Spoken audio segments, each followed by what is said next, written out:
हमारे YouTube channel पर आप सभी का स्वागत है और आप सभी को हमारी तरफ से राम राम। अभी तक हमने जो हमारा रामचरितमानस के जो कांड पढ़ते हैं उसमें हमने अभी तक पिछले वीडियो में 125 दोहे कंप्लीट हो गए हैं और जो आगे के दोहे हैं वो हम इस वीडियो में बनाएंगे। सहित सहाय सभीत अति मानिहारी मन में गैस जाय मुनि चरण तब कई सुठी आरत बैन। मतलब कि तब अपने सहायकों समेत कामदेव ने बहुत डर कर और अपने मन में हार मानकर बहुत ही आर्त यानी दीन वचन कहते हुए मुनि के चरणों को जा पकड़ा। भयु न नारद मन कछुरोसा कई प्रिय वचन काम परितोषा नाई चरण श्री आयस पाई गए मदन तब सहित सुहाई।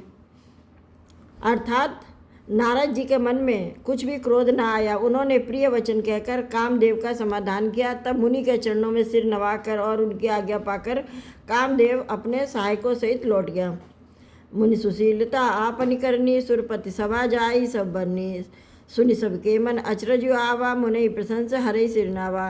अर्थात देवराज इंद्र की सभा में जाकर उसने मुनि की सुशीलता और अपनी करतूत सब कही, जिससे सुनकर सबके मन में आश्चर्य हुआ और उन्होंने मुनि की बड़ाई करके श्री हरि को नवाया। तब नारद गवने से पाए जिता काम अहमद मन्ना ही मार चरण शंकरी सुनाए अत जाने महेश सिखाए। इसका मतलब है तब नारद जी शिव जी के पास गए और उनके मन में इस बात का अहंकार हो गया कि हमने कामदेव को जीत लिया। उन्होंने कामदेव के चरित्र शिव जी को सुनाए और महादेव जी ने उन यानी नारद जी को अत्यंत प्रिय जानकर शिक्षा दी।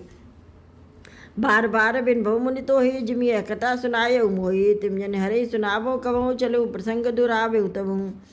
मतलब हे मुनि, मैं तुमसे बार बार विनती करता हूँ, जिस तरह यह कथा तुमने मुझे सुनाई है उस तरह भगवान श्री हरि को कभी मत सुनाना। चर्चा भी चले तब भी इसको छिपा जाना। समुदीन उपदेश हित नई नारदही सुहान भरद्वाज को तुक सुनई हर इच्छा बलवान। अर्थात यद्यपि शिव जी ने यह हित की शिक्षा दी पर नारद जी को वह अच्छी ना लगी। हे भरद्वाज, अब कौतुक यानी तमाशा सुनो। हरि की इच्छा बड़ी बलवान है। राम की न चाहे सोई होई करे अन्यथा अस नहीं कोई। शंभु वचन मुनि मन नहीं भाए तब बिरंच के लोक सिधाए। मतलब श्री रामचंद्र जी जो करना चाहते हैं वही होता है। ऐसा कोई नहीं है जो उनके विरुद्ध कर सके। श्री शिव जी के वचन नारद जी के मन को अच्छे नहीं लगे तब वे वहाँ से ब्रह्मलोक को चल दिए। एक बार करतल पर बीना गावत हरगुन गान प्रवीणा चिर सुंदु गवने मुनिनाथा जय व श्रीनिवास श्रुति माथा। अर्थात इस एक बार गान विद्या में निपुण मुनि नारद जी हाथ में सुंदर वीणा लिए हरि गुण गाते हुए क्षीर सागर को गए, जहाँ वेदों के मस्तक रूप मूर्तिवान वेदांत तत्व लक्ष्मी निवास भगवान नारायण रहते हैं। हरस मिले उठ रमा निकेता बैठे आसन ऋषि समेता बोले भैंस चराचर राया बहुत दिन किन मुनिदाया। मतलब रमा निवास भगवान उठकर बड़े आनंद से उनसे मिले और ऋषि के साथ आसन पर बैठ गए। चराचर के स्वामी भगवान हंसकर बोले, हे मुनि, आज आपने बहुत दिनों पर दया दी है।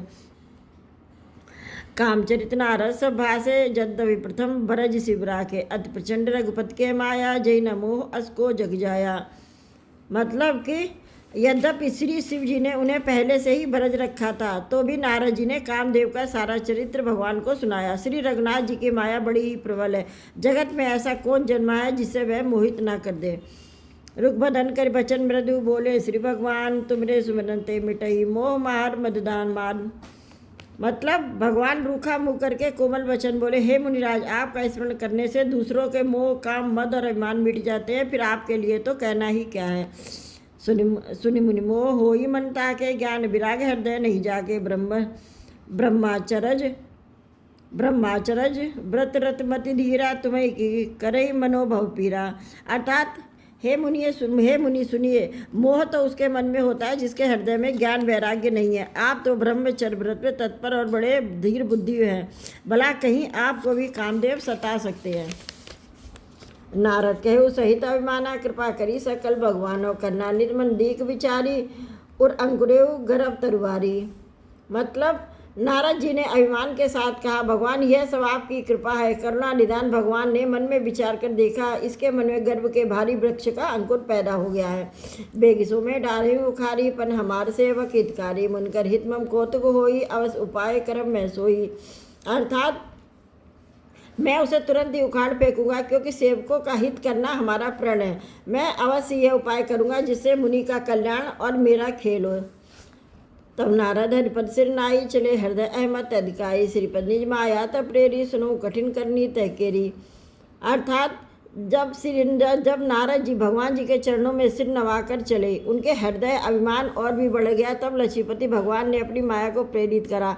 अब उसकी कठिन करनी सुनो। बिरच मगमो नगर दही सदयोजन विस्तार, श्रीनिवास पुरते अधिक रचना विविध विकार प्रकार। उसने उस हरि माया ने रास्ते में 100 योजन यानी 400 कोस का एक नगर रचा। उस नगर की भांत भांत की रचनाएं श्री लक्ष्मी निवास भगवान विष्णु के नगर यानी बैकुंठ से भी अधिक सुंदर थी।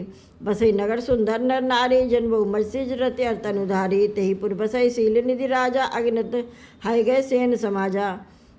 मतलब कि उस नगर में ऐसे सुंदर नर नारी बसते थे मानो वे बहुत से कामदेव और उसकी स्त्री रति ही मनुष्य शरीर धारण किए हुए। उस नगर शील निधि नाम का एक राजा रहता था, जिसके यहाँ असंख्य घोड़े, हाथी और सेना के समूह यानी टुकड़ियाँ थे।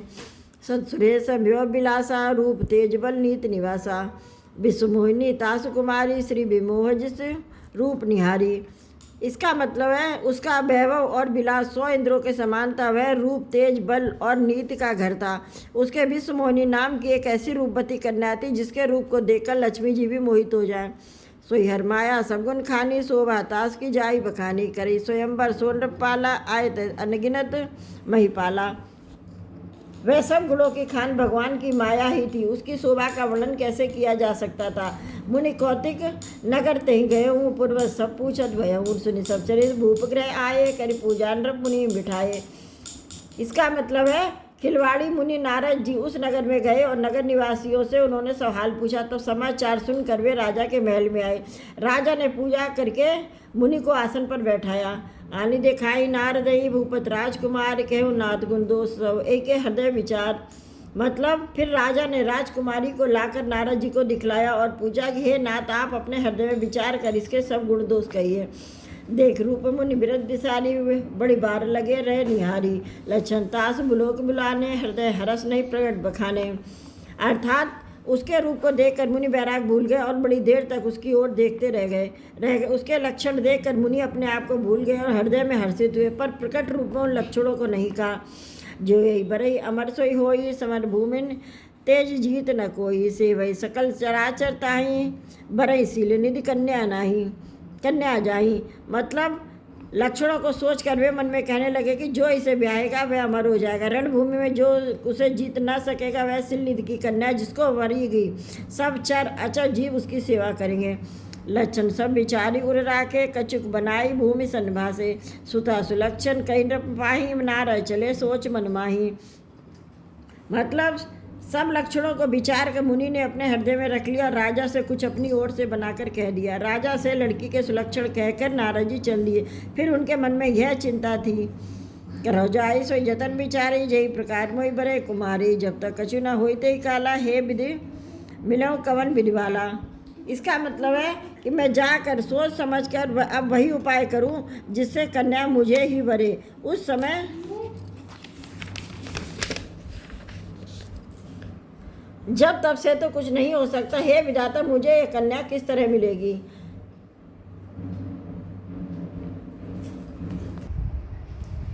इस वीडियो में हमारे 130 दोहे कंप्लीट हो गए हैं और जो इसके आगे के दोहे हैं वो हम नेक्स्ट वीडियो में डालेंगे। अब आप हमको कमेंट करके बताते रहिए कि रामचरितमानस के सभी अयोध्या कांड पढ़ना आपको कैसा लग रहा है, समझ में आ रहा है या नहीं। अगर समझ में आ रहा है तो आप हमारे चैनल को ज़रूर सब्सक्राइब कीजिएगा। वैसे तो हम आपको हिंदी में भी साथ ही साथ समझाते जा रहे हैं। तो चलिए आप सभी को जय श्री राम। अब हम नेक्स्ट वीडियो में मिलेंगे।